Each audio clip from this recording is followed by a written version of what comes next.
Bismillahirrahmanirrahim. Assalamualaikum warahmatullahi wabarakatuh. Perkenalkan, nama saya Reni Fajriana SPD, calon guru penggerak Angkatan 9 Kabupaten Lombok Tengah. Pada kali ini saya akan memaparkan tugas modul 1.4 Aksi Nyata Budaya Positif. Lokasi sosialisasi saya adalah di SDN Montonggeria bersama guru-guru di sekolah saya. Semoga apa yang saya sampaikan atau yang saya sosialisasikan bisa bermanfaat untuk diri saya sebagai guru penggerak, untuk peserta didik saya, untuk guru-guru di sekolah saya, dan untuk pendidikan di Indonesia yang lebih baik. Selamat menyaksikan. Warahmatullahi wabarakatuh. Yang terhormat Bapak Kepala Sekolah, yang terhormat Bapak dan Ibu Guru yang berkesempatan hadir di sini, terima kasih banyak. Kemudian sebelum kita mulai, pertama-tama marilah kita panjatkan puja dan puji syukur kehadiran Allah Subhanahu wa Ta'ala yang telah melimpahkan kesehatan sehingga kita bisa berkumpul di sini untuk melaksanakan berbagai tugas dan tanggung jawab kita.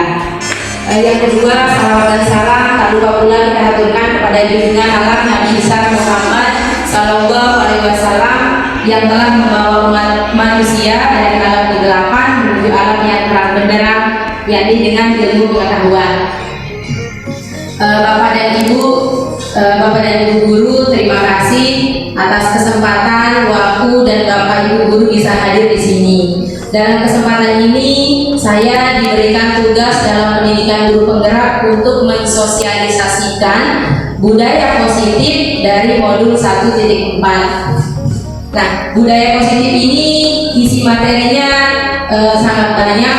Yang pertama tentang perubahan paradigma belajar, yang kedua tentang disiplin positif, tentang nilai-nilai kebajikan, tentang kebutuhan dasar manusia, tentang teori motivasi perilaku manusia, tentang posisi kontrol guru, tentang keyakinan keras, dan segitiga restitusi.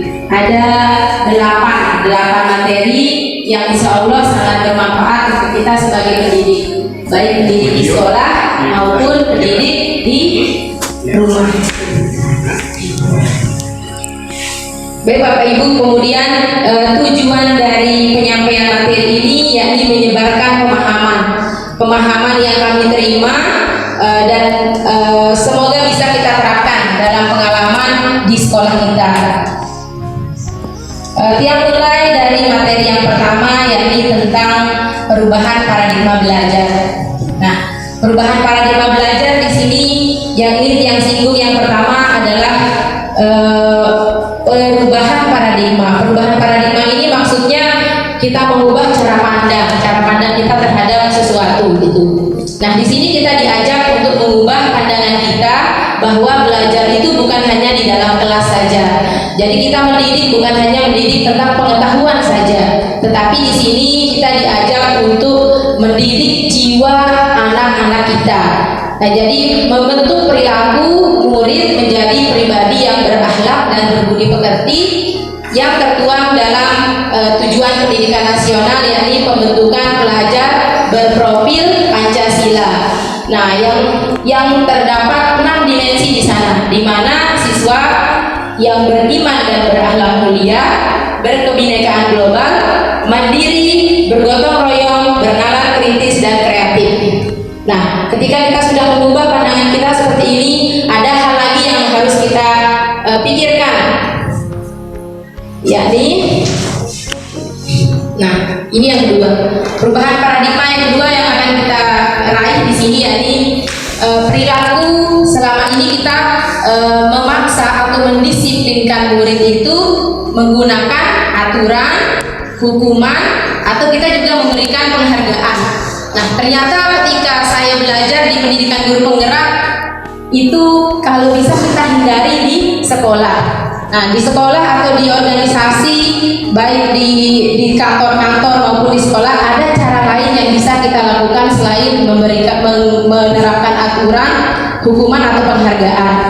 Nah, cara itu bagaimana caranya? Nah, nanti panjang lebar akan dijelaskan di sini.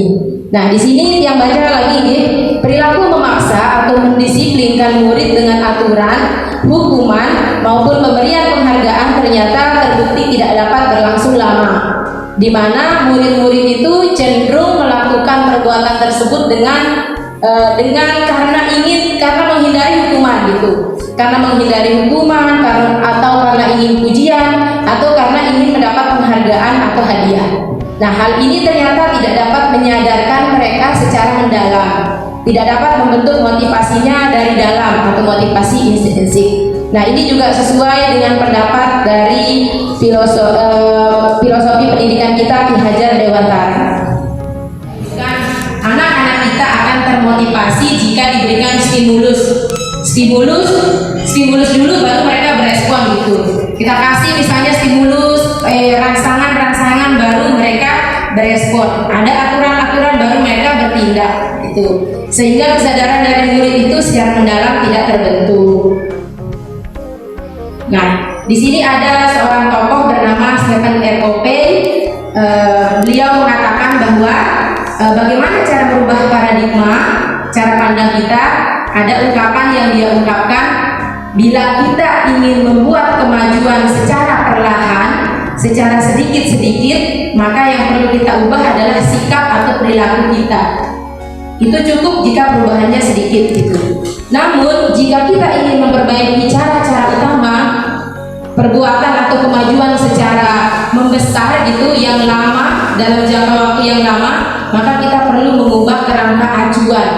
Dalam hal ini paradigma atau cara pandang gitu. Kita harus mengubah bagaimana cara kita melihat dunia, bagaimana cara kita melihat anak-anak kita, bagaimana kita berpikir tentang manusia. Nah, ubahlah paradigma Anda, skema pemahaman dan penjelasan aspek-aspek tertentu tentang realitas kehidupan. Itu menurut R. Covey.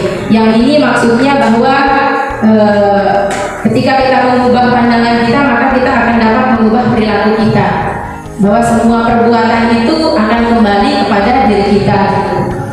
Nah, ini ada gambaran lama dengan gambaran yang sekarang gitu. Stimulus respon ini dulu ada teori belajar bahwa behaviorisme gitu, yang bisa anak-anak itu kita berikan stimulus dulu baru mereka merespon gitu. Banyak stimulus maka responnya akan banyak juga. Nah, ternyata kita harus ubah menjadi atau menerapkan teori kontrol.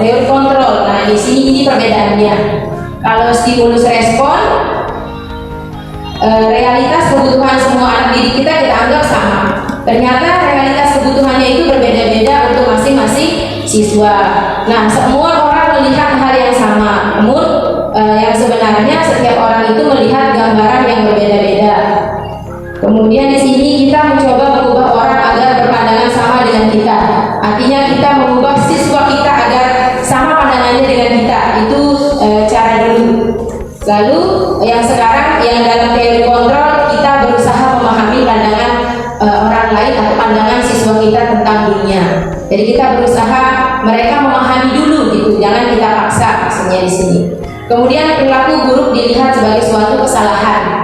Nah, ini dulu. Nah, namun dalam teori kontrol di sini semua perilaku itu memiliki tujuan. Jadi anak-anak setiap berperilaku punya tujuan yang perlu kita gali lalu kita arahkan. Selain itu di sini stimulus respon, orang lain bisa mengontrol kita. Namun ternyata hanya kita yang bisa mengontrol diri kita sendiri. Lanjut, kita bisa mengontrol orang lain. Nyatanya kita tidak bisa mengontrol orang lain, termasuk di sini berlaku untuk peserta didik kita. Mungkin di sekolah kita bisa mengontrol mereka untuk tidak berkata-kata yang kasar. Namun di rumah mereka tidak dapat kita kontrol, dia tidak ingat lagi dengan kita. Itu artinya bahwa kita tidak dapat mengontrol mereka. Hanya ada kesadaran di dalam diri mereka, baru mereka bisa berubah gitu. Kemudian pemaksaan ada pada saat bujukan gagal. Jadi kalau ketika kita merayu-rayu memberikan nasihat itu gagal, maka kita boleh memaksa.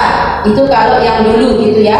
Tapi di sini di teori kontrol kolaborasi. Jadi maksudnya kita harus bersama-sama dengan anak menciptakan kesepakatan. Maunya apa sih? Jadi kita tanya gitu. dan kita tanya maunya apa, pilihannya apa untuk mengganti ketidakinginannya mengikuti aturan. Kemudian model berpikirnya menang kalah. Kalau di sini model berpikir menang-menang. Nanti ini yang akan dijelaskan di kajian lanjut. Di sini ada juga ungkapan dari Ki Hajar Dewantara di sini. Yang selipkan juga Ki Hajar Dewantara mengatakan bahwa di mana ada kemerdekaan, disitulah harus ada disiplin yang kuat. Gitu. Jadi disiplin itu kita sendiri yang mewajibkan kita dengan sungguh-sungguh. Kita sendiri yang membuat diri kita disiplin dengan sungguh-sungguh dan dengan sekeras-kerasnya. Kita tidak bisa dipaksa disiplin oleh orang lain tanpa keinginan kita sendiri. Tetapi itu sama saja katanya di sini. Sebab jikalau kita tidak cakap untuk melakukan disiplin dengan diri kita sendiri, maka wajiblah penguasa lain yang akan mendisiplinkan kita. Itu yang dikatakan oleh Bapak Pendidikan kita Ki Hajar Dewantara. Dan peraturan demikian itu harus ada dalam setiap suasana yang merdeka. Artinya dengan merdeka itu dengan pilihan-pilihan, ada pilihannya yang lain gitu, bukan kita memaksa. Nah, yang akan masuk ke budaya positif. Nah, budaya positif ini yang dimaksudkan di sini ada disiplin positif. Budaya positif, disiplin positif. Nah, disiplin positif di sini kadang kita berpikir bahwa disiplin itu hanya berkaitan dengan tepat waktu, tepat datang, tepat pulang. Kita sering mengaitkan disiplin itu hanya dengan waktu.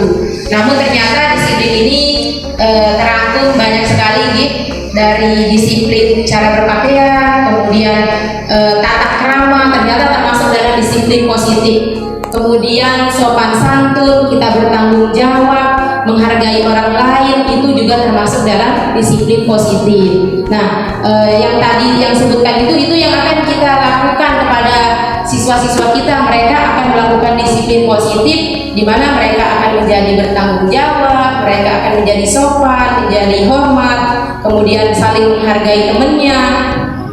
Itu yang ingin kita capai di sini.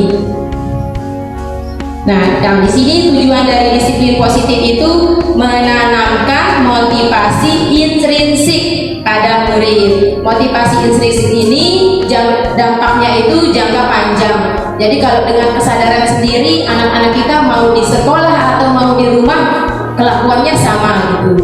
Jangan sampai di sekolah dia tidak berani mengatakan hal-hal yang kotor, tetapi di rumah dia berani. Itu berarti pengaruhnya itu karena aturan yang membuat mereka itu tidak melakukan kesalahan di sekolah. Tapi kalau dengan kesadaran intrinsik, dampaknya ini jangka panjang. Mereka tidak berani berkata-kata kasar karena sadar bahwa itu tidak baik, itu kotor, itu bisa menimbulkan dosa. Sehingga di rumah mereka tetap berlaku seperti itu. Di rumah mereka akan mengatakan, oh saya tidak mengatakan kata-kata kotor itu karena memang itu tidak baik untuk saya. Murid-murid akan tetap berperilaku baik, berlandaskan nilai-nilai kebajikan karena ingin menjadi orang yang ingin mencapai suatu tujuan mulia. Jadi setiap perbuatan yang dia lakukan tujuannya untuk tujuan namanya nilai-nilai kebajikan. Jadi anak-anak akan kita ajarkan tentang nilai-nilai kebajikan. Nah, bagaimana kita mendisiplinkan murid? Di sini yang akan masuk kepada teori motivasi. Nah, teori motivasi ini ada 3. Ini menurut ahli yang bernama Diani Gosen. Jadi Diani Gosen ini membagi motivasi ada 3. Ada orang termotivasi yang pertama karena menghindari hukuman atau ketidaknyamanan. Lalu ada juga motivasi yang terbentuk karena ingin mendapatkan imbalan atau penghargaan dari orang lain. Dan yang ketiga, motivasi karena mereka ingin menghargai dirinya sendiri, karena mereka percaya dengan nilai-nilai kebajikan gitu. Nah, motivasi yang ketiga inilah yang akan kita bentuk kepada anak-anak kita.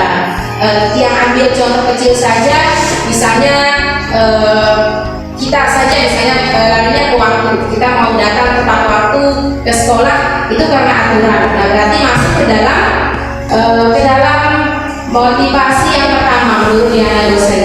Nah, namun ada motivasi yang akan kita bentuk yang ketiga, yakni kita datang tepat waktu ke sekolah itu karena kesadaran sendiri. Karena kita percaya bahwa ketika kita datang tepat waktu itu akan membawa kebaikan atau tujuan mulia bagi diri kita sendiri. Itu menurut Diana Johnson teori motivasi. Jadi yang ketiga yang akan kita bentuk.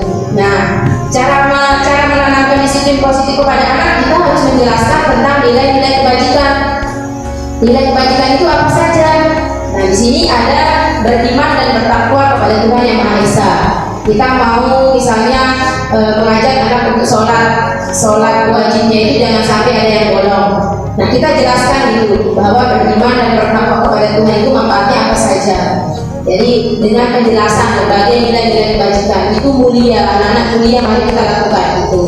Kemudian di sini ada nilai-nilai kebajikan yang lain, ada toleransi, rasa hormat. Jadi kenapa kita perlu hormat kepada orang lain? Kita jelaskan juga anak kita apa manfaatnya. Kenapa kita harus berempati terhadap saudara kita atau teman kita? Kenapa kita harus kreatif? Kenapa kita harus bekerja sama? Kenapa harus percaya diri? Itu semua harus kita berikan alasan kepada siswa-siswa kita. Nah, di sini ternyata keterampilan atau nilai-nilai kebajikan yang dimiliki oleh anak-anak kita, jika mereka memiliki nilai-nilai kebajikan ini ternyata mampu membawa anak-anak kita menuju kesuksesan. Banyak kisah di mana orang-orang pintar ternyata kadang gagal ketika besar itu mereka gagal karena kalah dengan siswa-siswa kita yang kemampuannya biasa-biasa, tapi karena memiliki nilai-nilai kebajikan atau kekuatan soft skill, namanya dia kemampuan yang halus, yaitu yang tentang akhlaknya yang baik, budi yang baik, mereka cenderung lebih pandai mengatur dirinya sehingga kesuksesan bisa mereka raih. Itu tentang nilai-nilai kebajikan. Entah itu dari sekolah maupun dari rumah. Nah, 5 kebutuhan dasar manusia itu yang mana saja? Bertahan hidup. Nah, satu yang bertahan hidup. Nah, yang bertahan hidup ini yang berkaitan dengan makanannya. Kebutuhan dasar kasih sayang dan rasa diterima. Jadi rasa diterima, diperdulikan, didengar pendapatnya, berbagi, kerjasama, dan menjadi bagian dalam kelompok lain itu merupakan kebutuhan dasar kasih sayang dan rasa ingin diterima. Kemudian kebutuhan dasar yang ketiga yaitu penguasaan. Nah, di sini penguasaan ini maksudnya bahwa anak-anak butuh harga diri, keinginan untuk dianggap, gitu, keinginan untuk memimpin, berprestasi, diakui dengan kemampuannya yang sederhana. Gitu. Jadi tidak diremehkan maksudnya di sini. Kemudian kebutuhan yang keempat yaitu kebutuhan kebebasan, di mana anak-anak kita perlu memiliki pilihan, perlu diberikan bisa memilih, gitu, bisa mandiri, bisa menentukan sendiri. Saya maunya mengerjakan tugas bukan puisi Bu, tapi saya maunya bernyanyi. Oke, silakan. Jadi ada kebebasan yang kita berikan baik di kelas maupun di rumah. Gitu, selama kebebasan itu mengarah ke hal yang positif.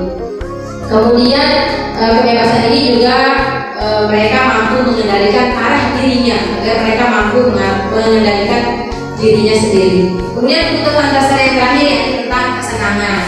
Nah, kesenangan ini jadi anak-anak juga butuh humor, itu biar tidak terlalu serius. Di kelas kita perlu menciptakan humor-humor. Di rumah juga gitu, sama anak-anak kita jangan terlalu serius, orang tua, tetapi kita perlu bisa memberikan mereka hukuman. Hukumannya seperti apa? Nah, ternyata hukuman ini berlaku sepihak. Kita menerima, anak-anak kita tidak menerima, sehingga hukuman ini ternyata kalau bisa kita hindari, jangan sampai kita lakukan di sekolah. Itu baik di sekolah maupun di rumah, gitu. Nah, kemudian kontrol yang kedua, cara kita mengontrol rasa bersalah. Misalnya, ketika di kelas ada anak kita yang sedang berkelahi, menarik jilbab salah satu perempuan sampai terlepas lalu dia menangis, misalnya. Lalu caranya bagaimana? Kita jangan langsung menghukum, kita bisa memanggil, kenapa kamu tega sekali memperlakukan temanmu seperti itu? Apa kamu tidak sayang pada temanmu? Nah, dengan ungkapan lembut seperti itu, nanti anak-anak kita akan merasa bersalah. Jadi kita mendingan daripada kita kritik langsung, tetapi kita mendingan memberikan kalimat lembut yang bisa membuat mereka merasa bersalah, lalu timbul kesadaran dalam hatinya. Kemudian kita juga bisa sebagai kontrol, gitu. Cara mengontrol siswa itu sebagai teman juga bisa. Di sini mungkin ada bapak ibu yang sudah melakukan itu ya, sering melakukan itu, termasuk guru olahraga atau kelas 4 sudah menjadi teman-teman dari siswa-siswinya gitu. Nah itulah sebabnya terkadang guru itu sering disebut guru itu kok awet muda ya, karena sering bergaul sama anak-anak gitu, sebagai temannya anak-anak. Nah kalau sebagai teman, misalnya ketika mereka melakukan kesalahan di dalam kelas, salah misalnya, kita boleh colek, kita boleh misalnya menggunakan bangku kita, kenapa seperti itu cara bekerja? Kemudian kemudian coba main berita. Jadi kita ajak seperti kita berteman gitu. Itu maksudnya kontrol sebagai teman. Lalu kontrol yang keempat yakni sebagai pemantau. Kita sebagai pengawas. Ketika anak-anak melakukan kesalahan, nah kita awasi dulu, lalu kita akan tanya dia, kenapa kamu melakukan itu? Gitu. Jadi kita di sini sebagai pengawas. Kalau sebagai pemantau ini, ketika kita menegur, bahasa kita datar. Artinya tidak lembut, tidak keras, tetapi datar. Gitu. Kemudian yang kelima yakni sebagai manajer. Nah inilah yang kita ingin capai. Jadi ketika anak buah kita atau anak diri kita melakukan kesalahan, kita sebagai manajer. Sebagai manajer itu bagaimana? Nah kita berlaku seadil-adilnya terhadap semua anak buah. Bagi kepala sekolah mungkin, tapi berlaku seadil-adilnya terhadap murid-murid kita, bagi kita seorang guru itu. Jadi kita harus bertanya dengan cara yang bijak, dengan cara yang lembut, namun tetap ada ketegasannya, ada tegas di sini di dalam kontrol sebagai manajer. Nah ini dia 5 posisi kontrol yang bisa kita terapkan, baik kita sebagai guru maupun sebagai kepala sekolah. Nah lalu lanjut ke materi keyakinan kelas. Nah keyakinan kelas ini bukan hanya ada di kelas, tapi ada juga di lingkup sekolah. Itu namanya keyakinan sekolah. Jadi kita kan kalau mau mendisiplinkan siswa pakai aturan tata tertib SDN maupun geria. Nah ininya seperti itu. Tapi ternyata kita diminta untuk ada cara yang lain, yakni dengan membuat keyakinan kelas, keyakinan sekolah gitu. Keyakinan sekolah itu contohnya seperti ini. Saya sudah buat di sini bersama anak-anak. Nah, keyakinan kelas itu dibuat kalimatnya pendek-pendek. Kalimatnya pendek-pendek seperti ini, dengan kalimat nilai-nilai kebajikan. Tadi ada nilai-nilai kebajikan itu, ada yang bertanggung jawab, ada yang disiplin, hormat, kuntik-kuntik. Lalu kita tempel. Kenapa dia harus singkat? Karena anak-anak akan mudah mengingatnya. Nah, misalnya kita mau membuat aturan jangan mengejek teman. Nah, itu masih aturan bentuknya. Jangan mengejek teman itu masih aturan. Tapi kita ubah jadi saling menghargai dengan teman. Dan itu yang diingat anak-anak. Ketika anak-anak misalnya melakukan kesalahan memecah barang-barang di kelas, maka keyakinan kelasnya itu bertanggung jawab. Bukan aturannya misalnya tidak boleh mengganggu atau merusak barang-barang di sekolah. Jadi bukan seperti itu bahasanya, tetapi bertanggung jawab gitu. Kemudian tentang kedisiplinan, ini disiplin yang tidak boleh terlambat misalnya bunyinya. Kita pakai kata disiplin saja. Ini hormat, misalnya hormat terhadap teman maupun terhadap guru maupun terhadap orang tua. Kemudian kalimat jagalah kebersihan. Jangan buang sampah sembarangan. Ternyata kita ubah menjadi bersih gitu. Ternyata kita ubah menjadi bersih atau kebersihan. Kemudian yang ini ada juga bahagia. Jadi kenapa masuk keyakinan kelas di sini bahagia? Jadi untuk menciptakan kebahagiaan di kelas harus sama-sama kita sepakati dengan peserta didik atau dengan murid-murid. Kita kasih tahu siapa yang ingin bahagia di kelas. Saya guru, pasti semuanya mau. Lalu kita bagaimana caranya kita bahagia? Tidak diganggu bu guru, tidak diejek bu guru, tidak dipukul bu guru. Nah semua mengungkapkan nanti. Lalu kita sepakati bersama anak-anak. Oke, kita sekarang mau bahagia bersama. Jadi mari kita bersama-sama jangan melakukan hal-hal yang tadi disebutkan oleh teman-teman kita. Setuju? Mereka bilang setuju. Nah ini artinya kita membuat keyakinan kelas secara bersama-sama. Mereka setuju, kita pun setuju. Nah biasanya kan kalau kita buat penting kita sudah buat mereka harus tunduk. Nah itu namanya pemaksaan. Nah kali ini kita diajak untuk mengubah paradigma yang tadi, ubah menjadi yang lebih positif, karena sekarang ini Indonesia termasuk dikatakan gawat dengan sikap ya, banyak yang pintar tetapi malah korupsi, malah melakukan tindakan-tindakan yang tidak layaknya dilakukan oleh seorang manusia gitu. Sehingga dari pendidikan dasar kita guru-guru ini diminta untuk benar-benar mendidik akhlaknya gitu. Jangan hanya kita kasih materi-materi pelajaran saja. Nah, kemudian misalnya kalau untuk anak-anak, kenapa kita harus menggunakan helm? Anak-anak kadang biar tidak panas Bu Guru. Jadi lama-lama nanti kita biar tidak ditangkap polisi Bu Guru. Nah, itu ternyata aturan yang dia ikuti. Nah, agar kita selamat. Jadi di sana bunyi keyakinannya adalah keselamatan. Jadi kita itu menggunakan helm agar kita selamat, mau dia jauh mau dia dekat, kita menggunakan helm itu untuk melindungi diri kita dari hal-hal yang tidak kita inginkan. Nah itu tentang keyakinan kelas. Segitiga restitusi. Yang bertanya dulu yang keyakinan kelas ini bisa dipahami ya? Bisa dipahami? Bisa Bu. Bisa juga keyakinan sekolah ini. Mari kita sekolah lakukan. Kita buat seperti ini ditempel, tapi kita harus bersama-sama mensepakati itu kuncinya. Kita sama-sama dengan anak-anak bilang ketika kita kumpulkan di lapangan, anak-anak siapa yang sudah berkelahi ya? Ketika ada yang berkelahi, di sana kesempatan kita untuk memasukkan keyakinan apa yang terjadi ketika kita berkelahi, bagaimana perasaanmu? Nah, jika mereka merasa sakit, merasa ada yang tersakiti gitu, maka kita dari sekarang kita harus saling menghargai gitu. Kalau kita saling menghargai, maka kita akan hidup dengan aman, dengan nyaman, dengan bahagia gitu. Nah, lanjut ke segitiga restitusi. Nah, segitiga restitusi kita harus tahu dulu maknanya. Restitusi itu artinya proses menciptakan kondisi bagi murid untuk memperbaiki kesalahannya, sehingga mereka bisa kembali dengan kelompok mereka dengan karakter yang kuat. Ada 3 tahapannya sehingga disebut dengan segitiga restitusi. Yang pertama, menstabilkan identitas, validasi tindakan yang salah, dan menyayangkan keyakinan kelas atau keyakinan sekolah. Jadi segitiga restitusi ini digunakan ketika anak-anak kita sedang bermasalah. Misalnya mereka tidak mengerjakan PR, kita panggil jangan langsung nih, dia buat PR. Nih catat nih selembar yang ada penuh buku.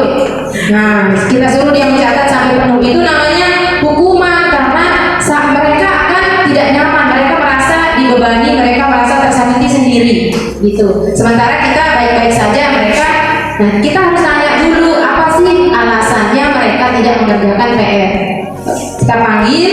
Nah, di sini yang menstabilkan identitas itu maksudnya begitu. Panggil anaknya, kenapa kamu Rama tidak mengerjakan tugas, tidak mengerjakan PR? Tadi malam Bu Guru saya ikut perlombaan, saya ikut lomba tahfiz. Nah, ternyata ada hal lain yang dia kerjakan. Nah, kita tahu, oh begitu ya. Jam sampai jam berapa? Jadi kita gali. Nah, itu sedang menstabilkan identitas. Lalu kita tanya, kira-kira tidak mengerjakan tugas itu salah atau baik gitu? Salah Bu Guru. Nah, di sini sudah masuk ke validasi tindakan yang salah. Baru kita mengatakan, baik Rama, melakukan kesalahan itu hal yang wajar. Jadi kita harus bilang ke anak-anak bahwa melakukan kesalahan itu hal yang wajar, agar mereka tetap berani mencoba gitu ya. Lalu kita menanyakan, apa keyakinan di kelas kita? Keyakinan di kelas kita, guru disiplin mengumpulkan tugas tepat pada waktunya Bu Guru. Oh itu sudah tahu, maka sekarang tugasmu apa? Bu Guru, saya tidak akan mengulang lagi perbuatan itu. Jadi kita menyelesaikan masalah dengan cara yang damai atau berkolaborasi dengan anak, memberikan mereka pilihan apa yang harus kamu lakukan sekarang. Jadi dia sendiri yang menyadari, oh saya harus seperti ini gitu. Nah, ini dia beda-bedanya, beda hukuman, beda konsekuensi, dan restitusi. Nah, kalau hukuman itu kita tidak terencana ya, tiba-tiba aja kita kasih hukuman. Kemudian kita juga murid tidak tahu apa yang terjadi karena tidak dilibatkan gitu.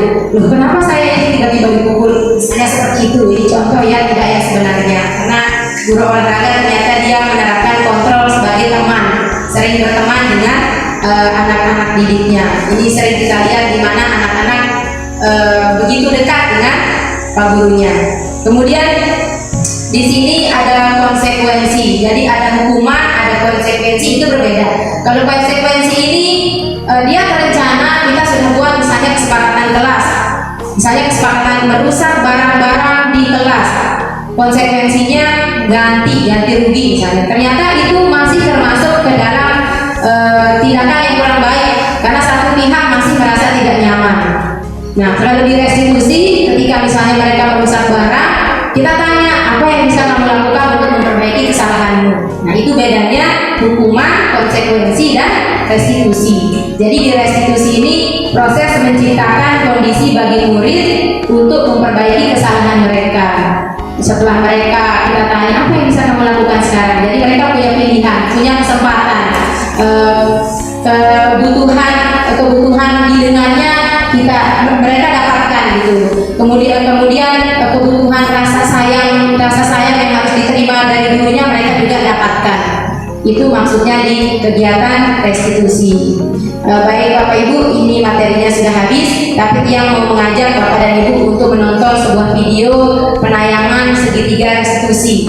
Di sini ya, praktik restitusi gitu. Dia juga punya video yang seperti ini, tapi karena suaranya kurang jelas, dia menayangkan video dari orang lain, tapi caranya sama. Kira-kira jika beres dari rumah 2030, kalau kita masih 2030, apakah beres sudah datang tepat waktu? Sehingga itu saya terangkan. Nah, ya, setiap manusia pernah melakukan kesalahan, itu adalah manusiawi ya guys ya. Ibu juga kalau melakukan kesalahan, datang ke sekolah terlambat dan mama harus dalam kelas. Namun di sini ibu tidak mencari siapa yang salah. Namun di sini kita sama-sama mencari solusi supaya dia jangan tidak terlambat lagi ya guys ya. Nah, kira-kira pasti guys punya alasan mengapa guys datang terlambat. Dengan mengapa bisa berkesiangan?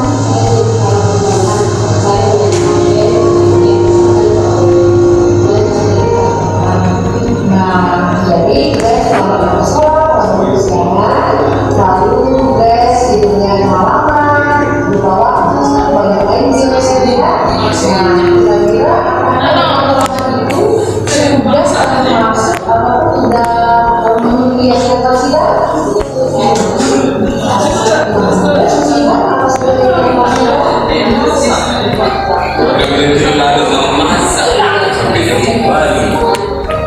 Baik, dan seperti yang kita pastikan, lalu langkah apa yang akan dilakukan supaya kita tidak melakukan kesalahan?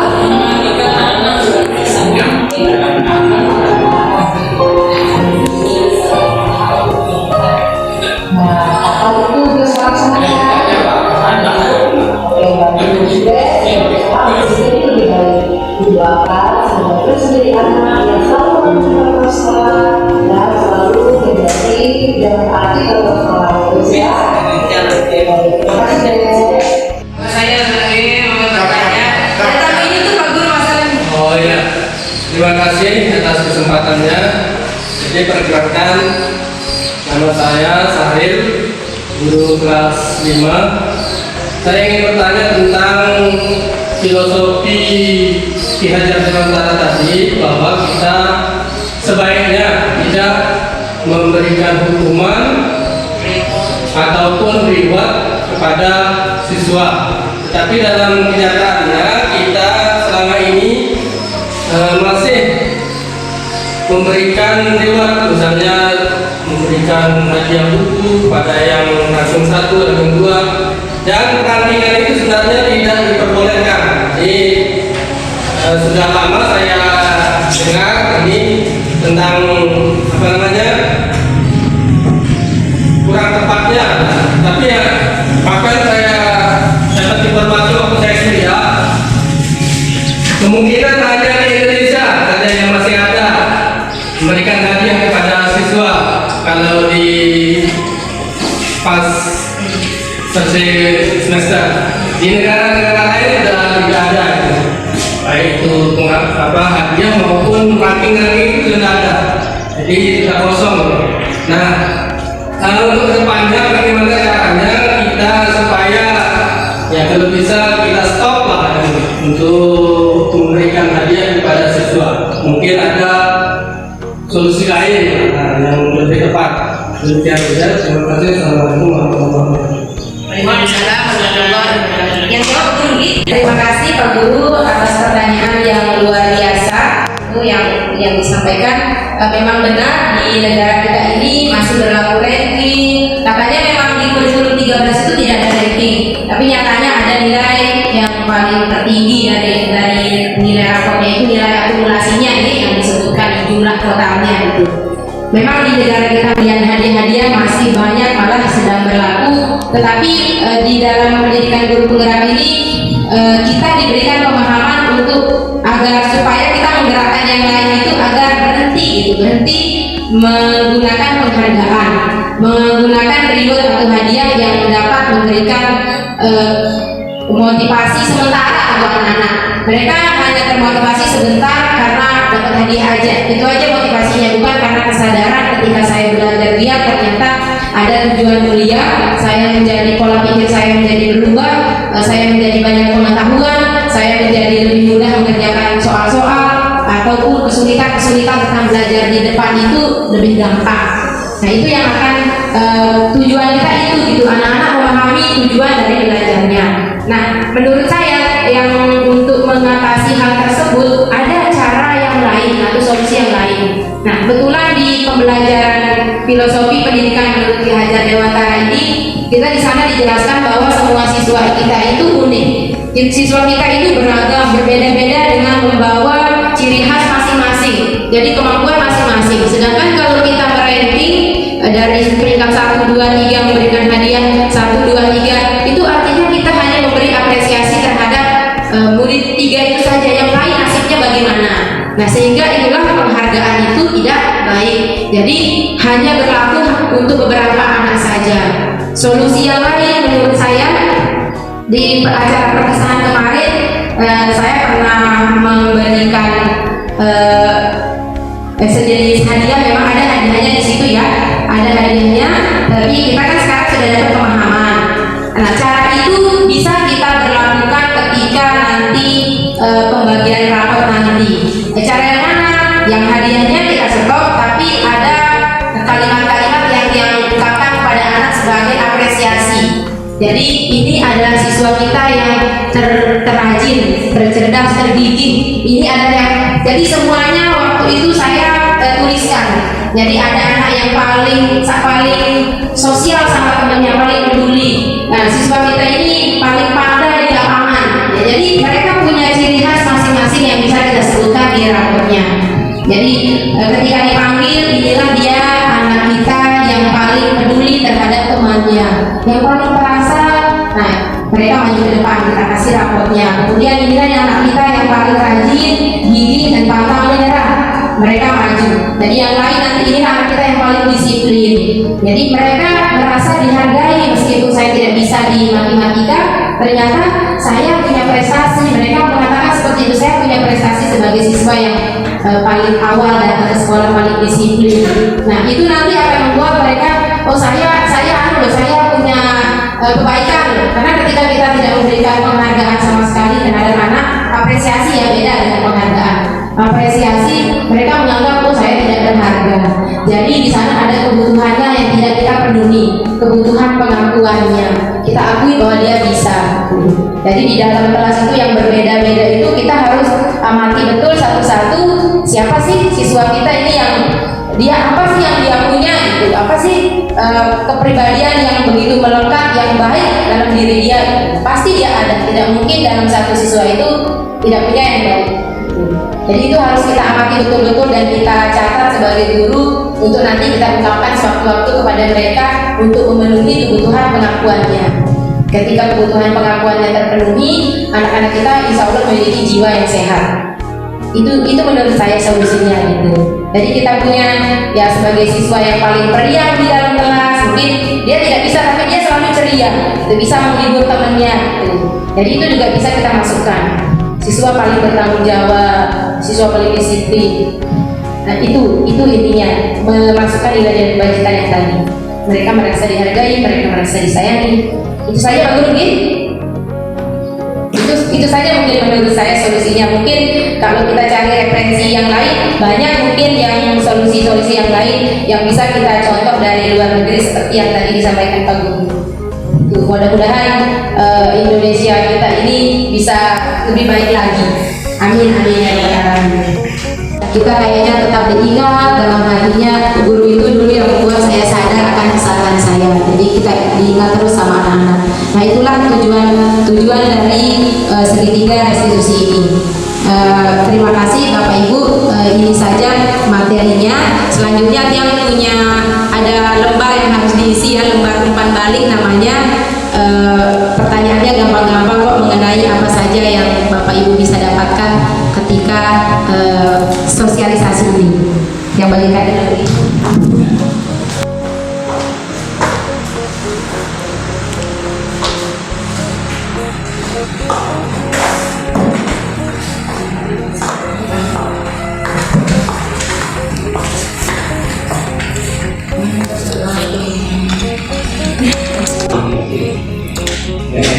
Bagaimana perasaan Anda setelah mengikuti sesi ini?